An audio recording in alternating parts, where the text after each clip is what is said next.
জাতীয় নাগরিক party NCP বিরোধী দলের ভূমিকায় সংসদে এবং সংসদের বাইরে উভয় জায়গায় তার অবস্থান শক্তিশালী রাখতে হবে।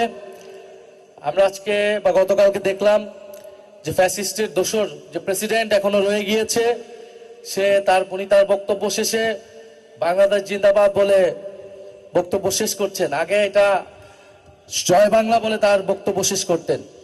তো জয় বাংলা বাংলাদেশ জিন্দাবাদ হয়ে গিয়েছে। এখন বাংলাদেশ রাষ্ট্রটারও এখন এই পরিস্থিতি, যেখানে জয় বাংলা ছিল সেখানে জিন্দাবাদ লাগানো হয়েছে, কিন্তু দেশের আসলে কোনো পরিবর্তন হচ্ছে না।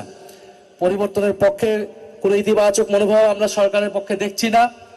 মার্চ মাসে আগে মুজিব থাকতো, সেখানে জিয়া প্রতিস্থাপিত হয়েছে, একটা দলের জায়গায় আরেকটা দল প্রতিস্থাপিত হচ্ছে, কিন্তু বাংলাদেশের মানুষের ভাগ্যের পরিবর্তন হচ্ছে না। আমাদের নারীরা আরো নিরাপত্তাহীনতায় ভুগতেছে। ইন্টারিম সময়ে আমরা নারীদের নিরাপত্তাহীনতা নিয়ে অনেক কথা শুনেছি, আমরা নিজেরাও বলেছি। এখন যে সারা দেশে মহামারীর মতো ধর্ষণ, নারী নিপীড়ন, শিশু ধর্ষণ, শিশু হত্যার মতো জঘন্যতম নিকৃষ্ট অপরাধ দেখছি, কিন্তু এটা নিয়ে আমরা কোনো ধরনের কথা দেখতে পাচ্ছি না, পত্রিকায় লেখালেখি দেখতে পাচ্ছি না। ড্রিঙ্কো এখন রিয়েল ফ্রুট পাল্প ও নাটে জেলি সহ নতুন প্যাকে নতুন স্বাদে। জাতীয় নাগরিক পার্টি এনসিপির দায়িত্ব, সমগ্র বাংলাদেশ যদি চুপ করে থাকে, এনসিপিকে এটা নিয়ে কথা বলতে হবে, মাঠে থাকতে হবে, নারীদেরকে এটা নিয়ে সচেতনতা করতে হবে এবং আমাদের নারীদের নিরাপত্তা নিশ্চিত করতে হবে। আপনারা হাতে হাতে দেখেছেন যে শাপলাকলিতে ভোট দেওয়ার জন্য সেখানে একজনকে ধর্ষণ করা হয়েছে, এবং যখন সেই অভিযোগ আমরা করেছি, মামলা নেওয়ার কথা বলেছি, সেই অভিযোগকে উড়িয়ে দেওয়া হয়েছিল, মিথ্যা বলে সোশ্যাল মিডিয়ায় প্রচার করা হয়েছিল। ফলে এই ধরনের ঘটনা ঘটতেছে।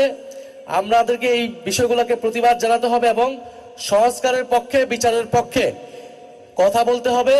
আপনারা সেই বিষয়ে কথা বলবেন এবং পাশাপাশি স্থানীয় সরকার নির্বাচনের জন্য কাজ করবেন এবং সংগঠনকে শক্তিশালী করবেন। আমরা ঢাকা বিভাগে, ঢাকা মহানগরে এনসিপি শক্তিশালী সাংগঠনিক অবস্থান চাই। আজকের আমাদের সাইফুল্লাহ হায়দার ভাই রয়েছেন বিভাগীয় সম্পাদক, এছাড়া যারা নেতৃবৃন্দ রয়েছেন, প্রার্থীরা রয়েছেন, বিএনপি জামাতের যে সকল প্রার্থীরা নেতৃবৃন্দ উপস্থিত রয়েছেন, তাদেরকে আমরা আন্তরিকভাবে ধন্যবাদ জানাচ্ছি। আজকের ইফতার মাহফিলের জন্য আমাদের 1 বছর পূর্তি উপলক্ষে সারা দেশে ইফতার মাহফিলগুলো আমরা করছি, বিভাগীয় ইফতার মাহফিল। ইনশাআল্লাহ ঈদের পরে আমরা আরো গতিতে, দ্বিগুণ গতিতে আমাদের কার্যক্রম এগিয়ে যাব। শহীদ পরিবার আজকে এখানে অনেকেই এসেছেন।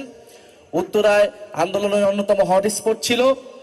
শহীদ পরিবারদের প্রতি আমাদের আহ্বান, আমাদের মেসেজ থাকবে যে বিচারের দাবিতে আমরা এখনো সরব রয়েছি।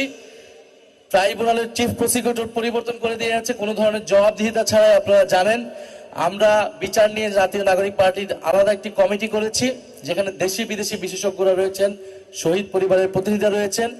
আমরা টাইম টু টাইম আপডেট জানাবো এই বিচার কি গাফলতি হচ্ছে কিনা, এবং যদি কোনো ধরনের গাফলতি থাকে আমরা ইনশাল্লাহ আপনাদেরকে সাথে নিয়ে মাঠে থাকবো। আমাদের জন্য দোয়া রাখবেন।